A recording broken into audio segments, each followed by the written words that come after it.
Well, now let's see what time it is. It's 7:50, so it's like 2 hours later from when I made that other video, and I'm just getting so sleepy. I hope I can stay awake through this. I'm doing a marathon of putting these things together. Anyway, I have trouble going to sleep too. It's kind of like the Princess and the Pea with me. Now, what is utilitarianism? Utilitarianism is the view that we should do what promotes the greatest happiness or pleasure for the greatest number. Act utilitarianism says do a cost-benefit analysis of each action on a case-by-case basis and do the act that brings about the greatest happiness for the greatest number.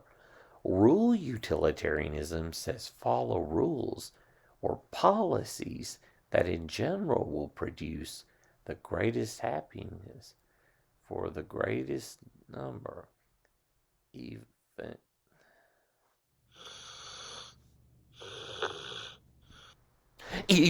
if they do not, in a few specific cases, do that thing, whatever we're talking about.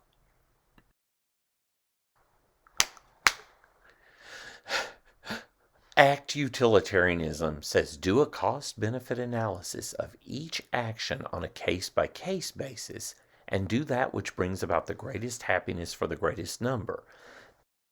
Imagine this. Today is mortgage payment day and Fred needs to get to the bank before it closes to avoid an overdraft.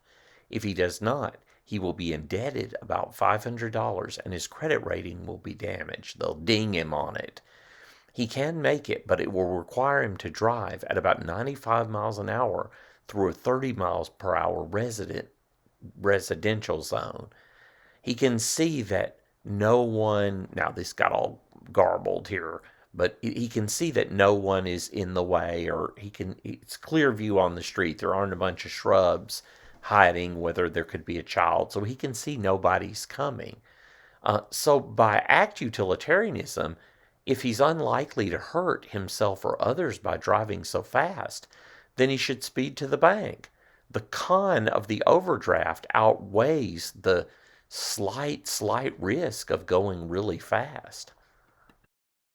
But it's different with rule utilitarianism. It says follow rules or policies that in general will produce the greatest happiness for the greatest number, even if they do not in a few specific cases. The rules don't in a few specific cases.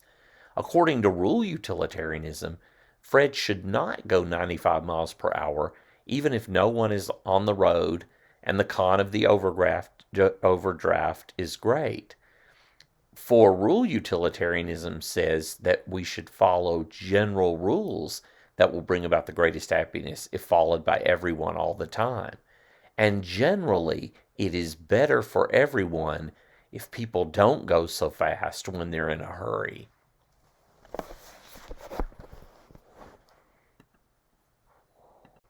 So rule utilitarianism doesn't ask you to do each action that brings about the greatest happiness for the greatest number. It asks you to follow rules that, if they were followed generally by most at all times, it would produce the greatest happiness for the greatest number. Notice, by the way, how this connects with Mill's harm principle. Mill thinks, because he's a rule utilitarian, that it's okay to allow people to have the freedom to do what they would want to do so long as it won't harm others, even if they harm themselves with that freedom. So Mill thinks we should have the freedom to buy painkillers, let's say, over the counter, even though he knows some people will get addicted. Mill was in favor of keeping alcohol legal when a lot of people weren't, because even though he knew that some people would ruin their lives with alcohol, he still thought more freedom equals the greater good as a rule. Of course, in order to figure out which acts or rules will bring about the greatest happiness for the greatest number, you will need to calculate or figure out which acts will bring about the greatest number for all involved. So now we're going to see some problems with calculating how can you figure out what will bring about the greatest happiness for the greatest number?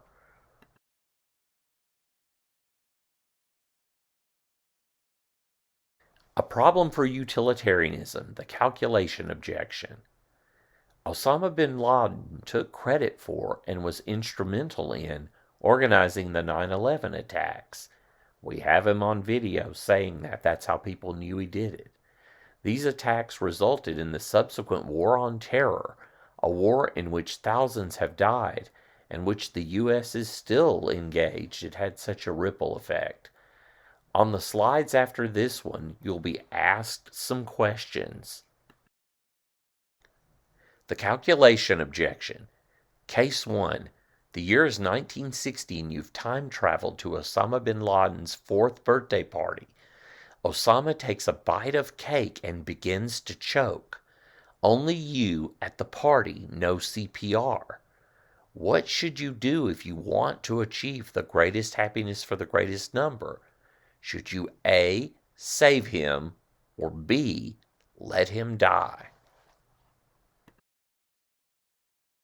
Well, the calculation objection is that it's difficult to know what exactly the outcome will be of a particular action. Imagine, it's like that not Justin Timberlake, Ashton Kutcher movie, The Butterfly Effect. Imagine if you killed the little Osama thinking that it would prevent 9/11, and when you came back, you found out that not only had the Twin Towers been taken and those other places, but the White House and all these different places, Washington Monument and so forth, New York City had been bombed. And so you said, well, how did it happen? Well, it turns out that by killing Osama, an even better, more apt terrorist was able to rise to power. So you actually made matters worse, even though you thought it would make things better. That's the calculation objection, see? Oh gosh, I've got to wake up. At least I'm not driving, or this isn't so bad if I doze off. But more objections to utilitarianism. The justice objection, the rights objection, the duty objection. Basic cases of injustice don't seem to be wrong according to utilitarianism. Suppose you are living in the mid-1800s in a small town in Mississippi. If the sheriff does not find and punish a slave who escaped and helped other slaves escape, he knows that whites will form a mob and lynch a number of slaves out of frustration and to prove a point. Unable to apprehend the runaway slave, the sheriff decides to buy a slave who had nothing to do with the escape and hang him. Most of us would think this is immoral and unjust, but utilitarianism says it's okay because it saves a greater number of lives than not buying the slave and killing him. Another example of the justice objection. Suppose that in 2053, scientists invent a foolproof brain implant that stops serial killers from wanting to kill. They then propose that we give the convicted serial killers the option of getting the implant and being released from prison. Would this be just? Do you think?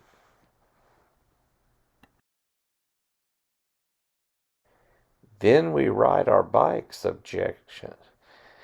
Then we know the rights. The rights objection. The unknowing donor scapegoat case. Act Utilitarianism said you should take 5 organs from the healthy patient, Mr. Jones, despite the fact it will kill him if you can save 4 lives by taking his healthy organs. But we think Mr. Jones has a right to life that trumps saving the other 4 people. Rule utilitarianism, though, may conform to our notion of justice. It might say you should not harvest Mr. Jones' organs to save more time. For if doctors followed the rule of kill innocents if it will save more lives, it would ultimately produce a less happy society in which patients can't trust their doctors. Well, that's a good point. Another example of the rights objection.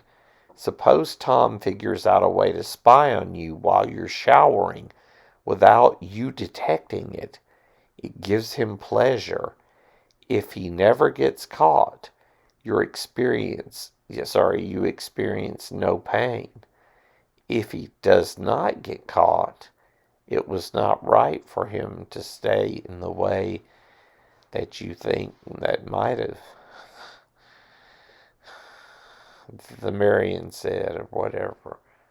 Or the t-shirt. I don't even know what I'm saying.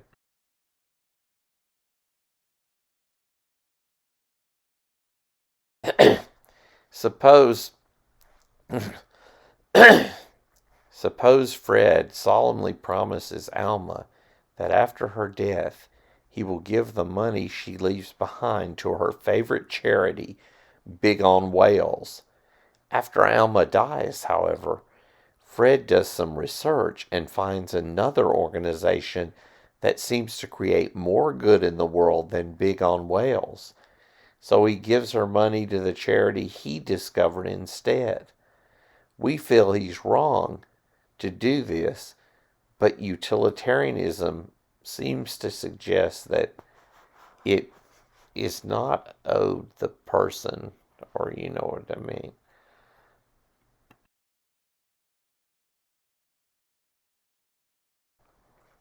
Another example of the duty objection. You promise your Aunt Madge you will visit her this summer to help her take care of your sick Uncle Teddy. Relieved, she cancels the in-home care she had set up for Teddy. As summer approaches, however, you realize you could help even more people by going to Guatemala and helping build more homes for people without homes. What should you do? See, Singer is going to bite the bullet and be a hardcore utilitarian, whereas others might not have that intuition about this kind of case, of course.